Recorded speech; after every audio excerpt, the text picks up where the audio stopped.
Bonjour à tout le monde, saya Helena. Saat ini saya akan buat video mengenai apa sih untungnya belajar bahasa Perancis dan kira-kira lulusan Perancis bisa jadi apa saja. Bagi kalian yang penasaran, yuk kita simak video berikut ini. Pertama, keuntungan yang bisa kamu dapatkan dengan mempelajari bahasa Perancis adalah tentunya kamu bisa berkomunikasi dengan orang-orang dari negara yang berbahasa Perancis. Tapi jangan salah, bahasa Perancis bukan hanya digunakan di negara Perancis, ada banyak negara lain yang menggunakan bahasa Perancis. Perancis dan negara-negara lainnya yang menggunakan bahasa Perancis mendirikan suatu organisasi yang disebut Francophonie. Francophonie adalah negara-negara yang menggunakan bahasa Perancis entah sebagai bahasa ibu ataupun sebagai bahasa penutur mereka sehari-hari saja. Berikut ini adalah informasi yang saya ambil dari Wikipedia Bahasa Indonesia, di mana saya tekankan sekali lagi, Francophonie bukanlah suatu negara, melainkan suatu organisasi yang didirikan oleh negara-negara yang berbahasa Perancis. Informasi lebih lengkap kalian bisa lihat pada cuplikan ini.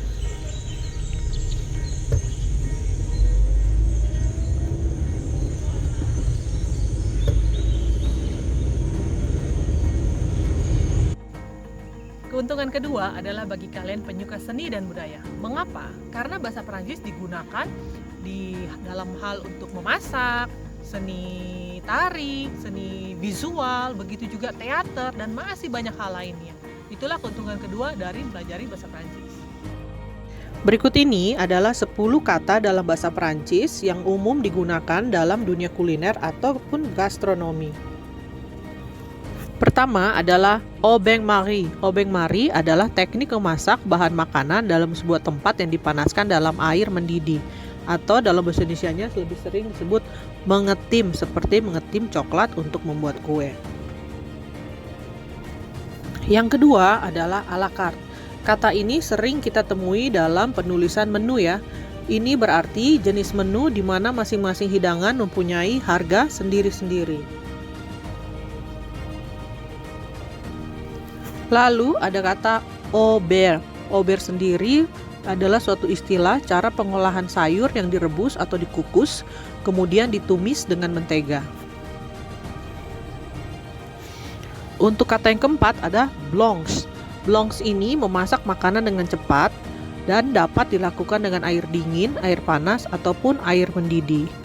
Memblanchising juga dapat dilakukan dengan minyak tanah. Tujuannya memperbaiki warna, menghentikan aktivitas enzim, mengangkat kulit, contohnya pada tomat yang akan dibuat tahan lama. Untuk kata yang kelima ada brûler. Brûler berarti memanggang. Lalu kata yang keenam ada buffet. Buffet berarti prasmanan. Untuk kata yang ketujuh ada canapé. Canapé adalah irisan roti yang dipotong dalam berbagai variasi bentuk dan dihias. Ada juga disebut cold canapé, disajikan saat buffet atau makan siang, atau dengan koktail. Dengan hot canapé disajikan sebagai entrée. Disebutkan sebelumnya ada kata entrée. Saya akan jelaskan untuk kata entrée sendiri dalam menu bahasa Prancis itu digunakan sebagai giliran makanan ketiga, yaitu setelah sup dan sebelum hidangan utama. Entrée biasanya terdiri dari gabungan hidangan seperti croûtes, tangballs, dan small pâté. Termasuk di dalamnya sesuatu yang dibekukan seperti kue kerang ataupun hidangan pasta, telur, dan produk-produk pastry yang berasa asin. Untuk kata yang 9 ada filet. Filet berarti potongan utuh, tipis, panjang, tanpa tulang dan kulit. Bisa ada pada sirloin, biasanya dibagi 3 bagian, yaitu kepala filet yang digunakan untuk hidangan, kemudian bagian tengah filet untuk steak. Dan untuk kata yang terakhir ada ganache. Ganache adalah krim yang terbuat dari coklat, butter, dan krim segar. Biasanya digunakan untuk membuat cake.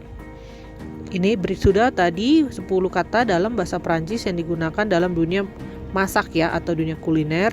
Tapi sebenarnya masih ada lebih banyak lagi.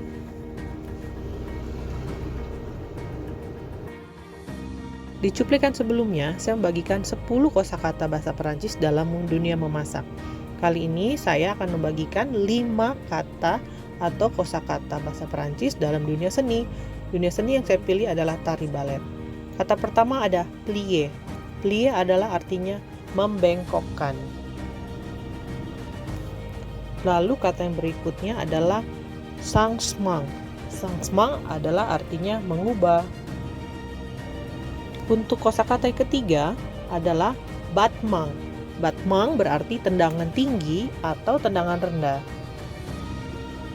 Lalu untuk kosakata yang keempat dalam dunia balet adalah pas de chat.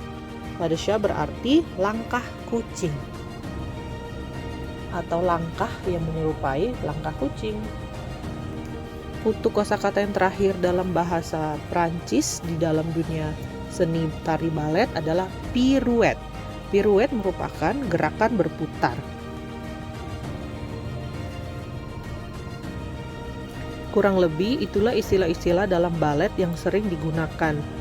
Karena menurut mereka istilah-istilah ini bukan hanya digunakan di Prancis saja, tapi digunakan juga di seluruh dunia, terutama bagi mereka penari-penari balet.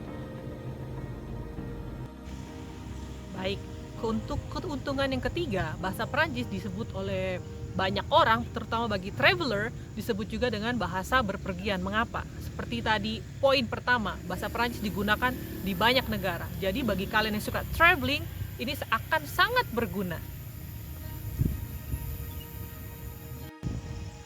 Dan untuk keuntungan yang keempat, namun ini bukan keuntungan yang terakhir, masih ada banyak lagi keuntungan yang lainnya. Tapi untuk keuntungan yang keempat yang saya bisa bagikan adalah dengan kalian mempelajari bahasa Prancis, itu akan mempermudah kalian untuk mempelajari bahasa keturunan dari bahasa Roman, yaitu seperti Spanyol, Portugis, dan bahkan Romania itu sendiri. Dan juga bahasa Prancis diakui oleh PBB menjadi bahasa internasional di dunia. Baiklah, setelah tadi saya membagikan keuntungan-keuntungan apa yang bisa didapatkan jika kita bisa berbahasa Prancis, saat ini saya akan membagikan kira-kira profesi apa saja yang bisa dilakukan oleh lulusan-lulusan dari bahasa Prancis. Pertama, pekerjaan yang bisa kalian lakukan jika kalian adalah lulusan dari pendidikan bahasa Prancis ataupun sastra Prancis adalah guru. Lalu turis guide. Kemudian penterjemah.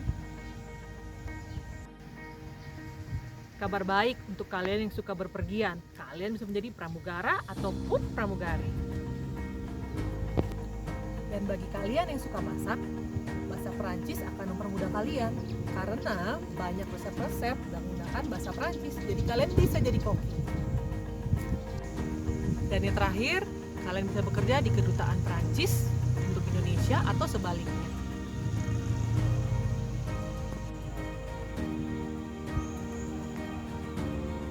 Baik, terima kasih bagi kalian yang telah menonton video ini. Saya harap video ini bisa membantu kalian bagi yang masih penasaran atau ragu dan bahkan berminat untuk belajar bahasa Prancis. Kiranya Tuhan memberkati kita semua.